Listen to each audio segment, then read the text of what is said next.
Hello everyone. I haven't done one of these in a long time, but doing something different.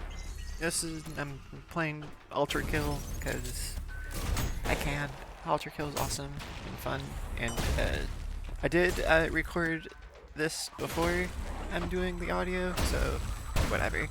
Today I wanted to talk a little bit about just my work stress. I'm out of, or actually, before that, I do want to say, I am out of shitty situation. I'm in my my own apartment. I'm with Gary, which is named my cat, and it's a little lonely. He's a little lonely while I'm at work, and I'm a little lonely because I like to be able to cook for other people, but I don't have that. But it's also really nice waking up every morning knowing that I don't have parasites that are living 6 feet away from me. It is an excellent feeling. I even have my own internet, which is actually really good. And it's better. It's a step up from what it was before. But the main focus of what I want to talk about is a lot with what's going on with work right now.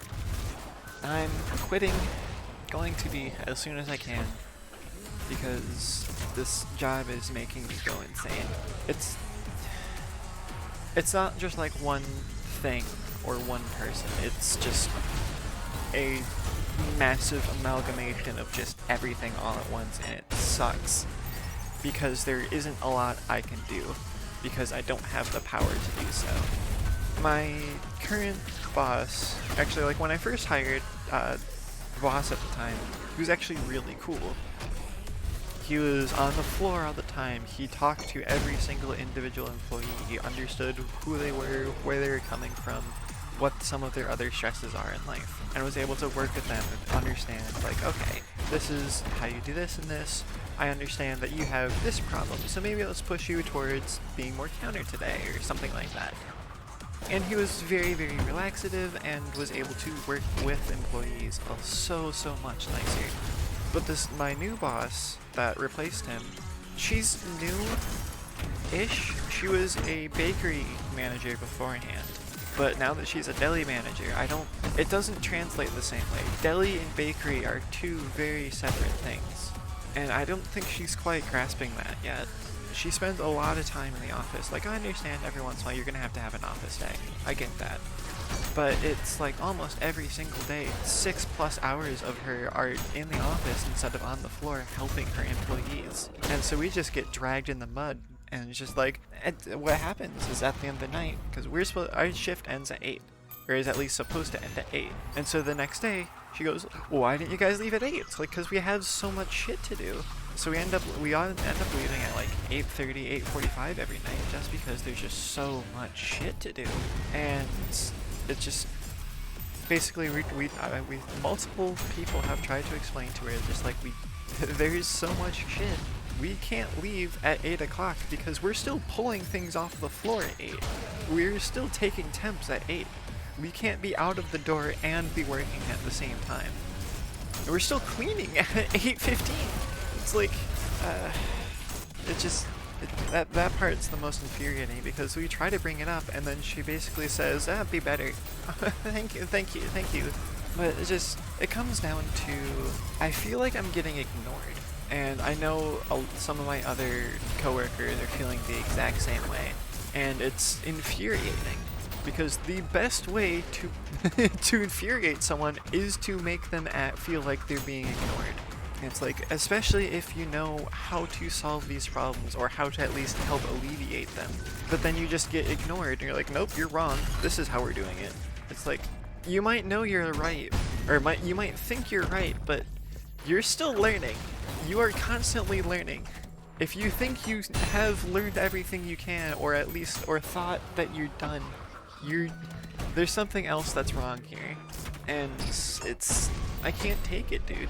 I know I have a little bit of control problems. I've picked that up from my mom, and I'm working on that. And I know I want to be able to be in that position of power to be able to help people be able to do things, either for better or for worse. But it's mostly, I want to be in that position of power because I feel like I know what's going on, but I will listen. that is the key difference, is that I will listen. I will absolutely say that, oh, you are so much smarter on this on that. Or you are so much better at this than me. You are so much smarter about this than me. Help me be better. Help me improve. And I mean, I have the equivalent of 2 years of manager experience. I know how to listen to people. I know how to listen, or at least I think I do. But my current boss doesn't. She thinks that she knows what's going on. She thinks that she knows how to solve things, how to mitigate things, and she doesn't. She actively ignores the actual problems because she's like, oh, it's not a problem. Or there's certain things, like we actually have a machine, I don't know what to call it. It like holds oil so then you can, I don't know, it's weird. It seems like a useless thing because we already have the oil boxes, and it doesn't even go to the fryers. I don't know what it's for, honestly. She's like insinuated that it's like, yes, it works. We're supposed to be using this, and it's like, if it's at 100%, it's great, and it works properly. And it's like everyone else is just like, no, it doesn't. It constantly leaks. The numbers on the machine are wrong. The thing doesn't work. And she's like, no, it works perfectly fine. And then we wasted about seven jugs of oil, and they're like 6.5 gallon jugs. And then she blamed us for it. It's like, why did you waste so much oil? It's like, we didn't. It's you keep putting it into the machine that doesn't work, that leaks. I brought up a couple of these, like some of these issues with the store manager, and I think she did talk to boss a little bit, but not like actually like saying like there's a problem here. It's just, I don't really know what to do, so I'm gonna see if I can walk away. I'm starting to look for alternative work, at least still relatively within this area, because this job is gonna make me go insane. It's gonna make me do things that I will regret, and other people will regret, because it will be so bad. This job, dude.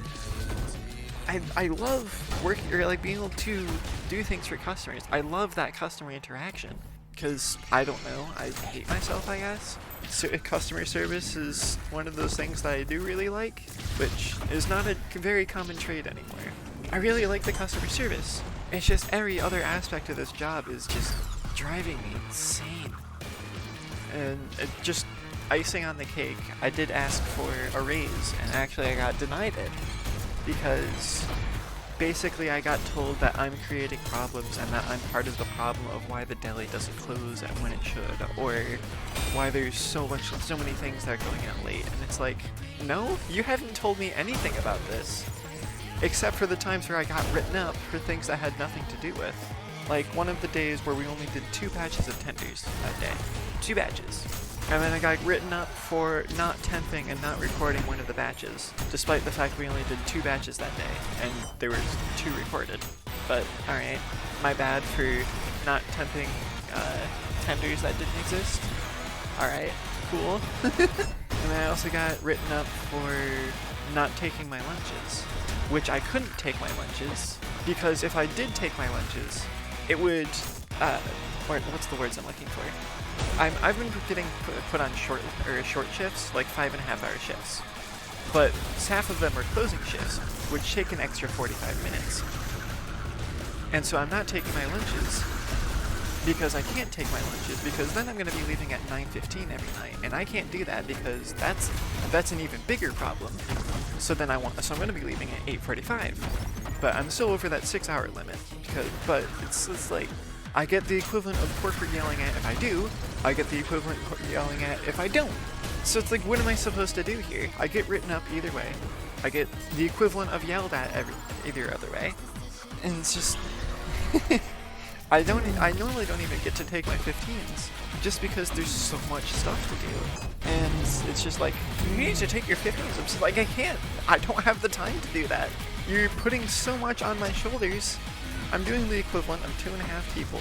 I don't have the time to take my lunches. I don't have the time to take my 15s. Because if I don't, I'm leaving at 9:30 if I don't take those. But don't worry, it's my fault. I just need to be better, apparently, according to her. So I'm gonna see if I can build a lawsuit once I leave. Because it's... these are not good work environments. These are... we don't even get to have the floor mats half the time. Which I'm pretty sure that's also an OSHA violation. But, I don't know, man. Maybe I'm overthinking things. Maybe I just do need to get better. Oh yeah, I was talking about getting denied a raise. I'm currently working at $17.35 an hour for a kitchen job, of which I already had prior experience. Dude. It's also the fact that since I'm considered part-time, my hours keep getting reduced more and more and more. Like, I can't pay my rent on $400 a week, especially with the new taxes that came out a couple months ago. I can't do that, man. So I'm looking for a job, or a different job for that reason too. Because I need to make money. Because I need to be able to have food. I need to be able to pay rent. I need to be able to do things, and I can't do that on $17.35 an hour. Anyway, thank you for listening to me rant again, because apparently these are all just ranting now. Hey, I need a way to take away stress, I guess. Alright, I'll see you in the next video. Bye-bye! Thank you, Markiplier. I'm gonna let the rest of this Ultrakill B-roll play through.